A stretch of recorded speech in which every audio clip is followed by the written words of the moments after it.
GNOX against the CO that's not running this tournament actually today. He entered last moment. A, he wasn't going to be here originally. Right. B, he was going to be here and then not enter. And then C, he entered and beat me. Honestly, this is a love story. Alright, so here we go. We got Bayonetta on Smashville. Probably not a terribly unexpected matchup, to be honest. But we'll see how they approach it. Yeah, I definitely think GNOX has a lot more experience against Bayonetta, playing people like HDK and Flame Geyser a lot, He definitely has the experience here, but, BB, not someone you can sleep on. He's been doing really well with that, within these locals, so. Absolutely, and, Liv is definitely a more aggressive Bayonetta, so we'll see what sort of mix-up Knox is going to go for to try and handle the neutral. It's looking pretty clean after this first side, though. But yeah. Kind of tying into what you were saying earlier, aggressive Bayonetta. I mean, and he's being punished by it too. So far, we'll see if he can bring it back. So Bayonetta neutrals are kind of understandably pretty awkward as our most Ditto matches, but because Bayonetta's just ridiculous burst mobility options all over the place, you really can't afford to overstep your boundaries for even a moment, because they can fly in from a quarter of the stage and start their touch of deaths. I definitely agree, and Nox is doing a really good job of applying pressure, kind of finding these moments where you can just sneak in some hits and get some strings, and it's obviously paying off, with Libs almost already at 100%, he could die at this time. Now the thing is, Nox is much more willing to use Witch Time, whereas Lib is very liberal about it. In fact, during my set, I don't think he even used it once again. We'll see how it pays off. Nox has been using it pretty often. Wow, that was a nice conversion, going from one side of the stage to the other. That was an excellent use of Fair One. Fair One, such a potent combo tool, especially on tall floaties like Bayonetta, who can actually have a hard time escaping it if he can't get bat within to trigger correctly. Right? Who will our star be tonight? So we'll see if there's any sort of switch that's going to happen. I would say I doubt it, but maybe? I don't know. I don't know what you would do against this aside from Bayonetta. I mean, we know Libs has a Mii. We also know he has a Bowser, but I'm not sure I would go Bowser. I would not. I mean, I'm honestly a big body. I could potentially see it working, but I'm gonna say, ooh, that is playing with fire. Okay, Liberation actually switching to Ike.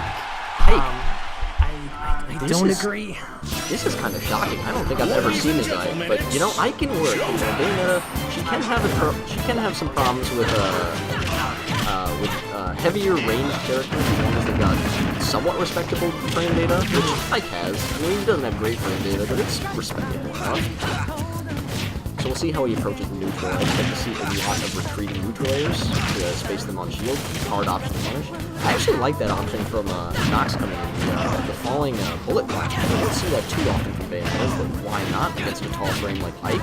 There's not a whole lot he can do about it other than just shield it. Right, and I'm just really nervous about Liberation here, picking a character. I mean, he is a slow but heavy hitter, but against someone like Bayonetta, just having a lot of time to react to those attacks, I'm just scared it's going to bite him in the ass. You can also potentially see a little bit of rust with the character. If this is, assuming this is actually a practice character, there's down throw, going for it a little too early. Doesn't quite space it out right. It's odd, actually. Ether does not have any active hitboxes while he's jumping up to it. The sword spinning stops having a hitbox. The fully charged forward spin. I mean, the main thing that moves like that can sometimes work is that those particularly long smashes feel like they can be charged for longer because their startup before it starts charging is longer. Right. So it's very deceptive. Like, you have a fast smash that gets charged, you can sort of time it, but with those really slow ones, it feels like they're just able to hold on to it for so long, even though it's not going to take so long a time. I was, showing some concern with the Ike pick, but right now he's up by 87%, and it's looking like a really good situation for Liberation. Now, I really like those spaced and timed out jabs. Ike to jab, still a great tool. Lost some of its luster from Brawl, but still a very potent spacing option for him. The first jab comes out frame 4, second comes out frame 3. Both are huge, so it's not too bad of an option. Ooh, getting some fair one change, and then he's to break out of it. Now the thing is, he just can't afford to get too greedy. with some pretty good DI or SDI coming in. Wow. That's a Unfortunately, wrap. it just barely goes a little too low. Someone actually working out, getting another game out of it, so we'll see what happens out of this.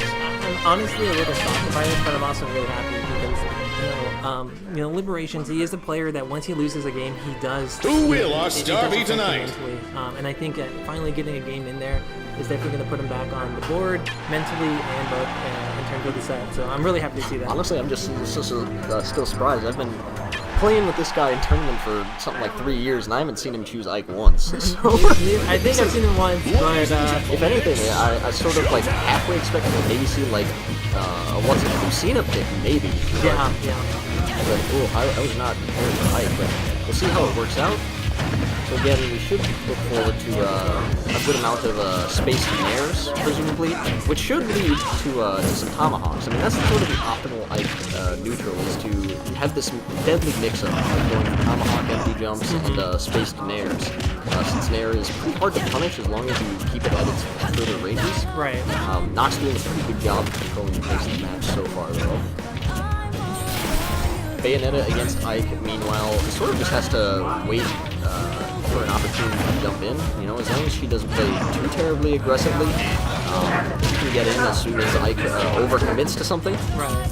Heel slide, while typically risky to use in the case of shields, can actually do a pretty good job if he calls out an empty jump to get a combo started. And Ike, very susceptible in the disadvantage state, especially to the Bayonetta combo, although really showing pretty good SDI, although he's been SDIing down almost every time, so we'll see if Nox has some means counteracting. Oh wow, nice. Good scare, good scare. Eruption, very underrated edgeguard tool from Ike. A lot of characters who have really critical recoveries are very susceptible to getting killed very early from that move. It has an absolutely massive below the stage hitbox. Oh my god, and see now we're seeing Libs really running with the momentum. I mean, yes, he's about to die essentially at kill percent, but man, is he actually, if he's able to put on some percent, just as I say it. See, now without rage, he's going to have he's going to have his throw combos still effective. Before too long, he's going to have to mix up towards up throw and step down. We'll see if he makes that adjustment. Nox doing a pretty good job of applying the pressure, overextends his reach a little bit there. There's a good call out on the empty landing by Lib. Yeah, Libs is definitely playing a lot more patient and more methodical, waiting for, Nox to just overextend. He does feel the pressure, he does feel like he is about to die, and Libs is really capitalizing on it, which is something I usually don't see him do, so I'm really proud. One of the things I've noticed from Nox so far is that when he does heel slide, even if he goes past Lib, he has a tendency to keep holding it in for that extra kick. He's going to have to do a little bit of a better job of recognizing. There he mixed it up. And he got a much more potent combo off of it. Oh my god. Ooh, he gets... Ooh, that was excellent DI. Getting to Liv, that was still a very impressive one. He did an excellent job just as I was calling him out for not mixing up his heel slides before he mixed it up just then, so props to him. Oh my god. And the forward air on the platform, gonna take it. Libs with the slight pop. Working out. Surprisingly, honestly, I did not think I would see this. I mean, first off character choice in the set, but I can kind of see it because Martha and Lucina are typically pretty common Bayonetta counterpicks from a lot of characters. That's the point that